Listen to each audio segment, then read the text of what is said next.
For better, for worse, for richer, for poorer. But according to new research, 1 in 5 married adults think that their partner might be hiding savings for retirement. And 1 in 10 admit to having secret savings themselves. The word secret, Katie, I think makes it all feel a bit kind of dodgy. But is there anything wrong with just having your own wee stash? Well, I don't think I think secret's the wrong word. You come into a relationship or a marriage as somebody, and I think it's a bit about keeping your identity and who you are. I don't think you have to divulge everything to a partner. I mean, how I was raised was my mum and dad both worked, but my mum worked less around childcare. She worked in a supermarket, and then she worked as a supply teacher in term time, and then she was at home with us. So they very much shared money. And me and Richie kind of do the same. You know, who can work works, and who can be with the kids is with the kids. So I wouldn't personally... But it's what's yours, his and his yours? I mean, are you completely joined, or have you got a wee bit Sadly, of the law says yes, because we're married. I'm trapped. No, I mean, we do... But I think because we share children, we share a house, so I am happy to be like that, because we've agreed to come together to give our children the best life that we can give them, and that does involve sharing those things. So if you found out that you had I keep using the word stash, I don't know why. But if you found out he had a little sort of fund that you hadn't known about, would that annoy you? Oh, I'm across all the paperwork, I know everything.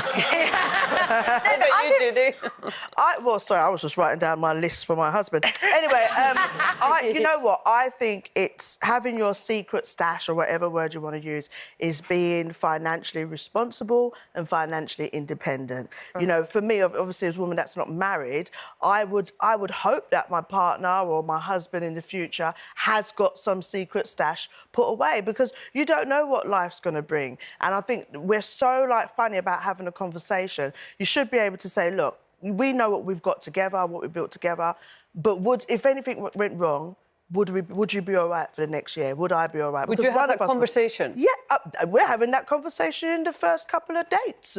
That's what... No, we've got to be realistic. We're grown. I've had times of hard times, and maybe that's my fear of not wanting to go back to that. I know how hard I've worked, and we know how life is. So why are we not having... Financial issues is one of the biggest things that breaks up relationships. So why are we so scared to have that conversation? My mum brought me up, and she always used to say to me, when you get your little husband, if him give you 50, put down 20, right?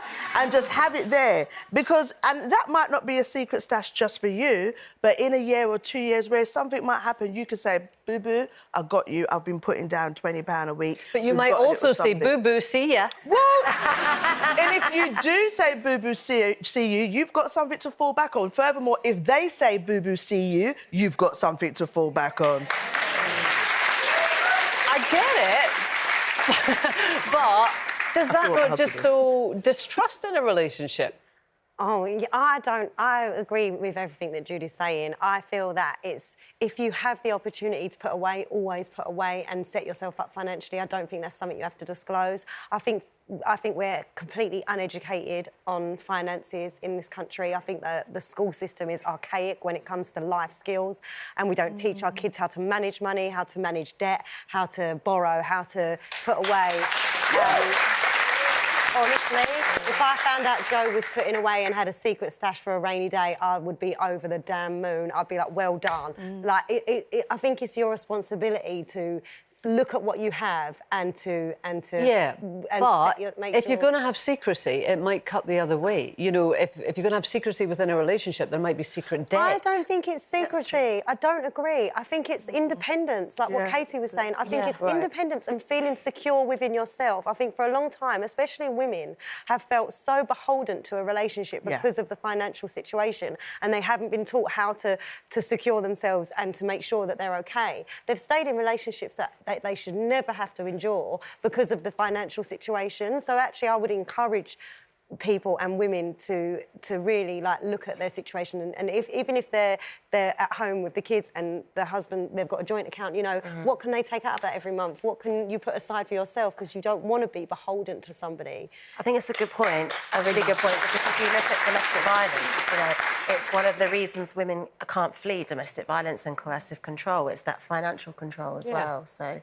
Yeah, no, And I think- secrets are good. Yeah. And hopefully it's not a negative thing. You might just want to be able to know that you've just got a little something to the side. I think it shouldn't be like discouraged. I think it should be seen as something being empowering as an individual and as a couple, whether you're married or not. More important than that, though, I do feel that at some point they've got to get into schools how to save and how to you know, because I just understand mortgage rates. I mean, because obviously I know mortgage rates and I don't know a ruler. So you know what? I think we should be learning a lot more about that. Pythagoras' theorem has never got me through my tax return. Pythagoras who? Exactly.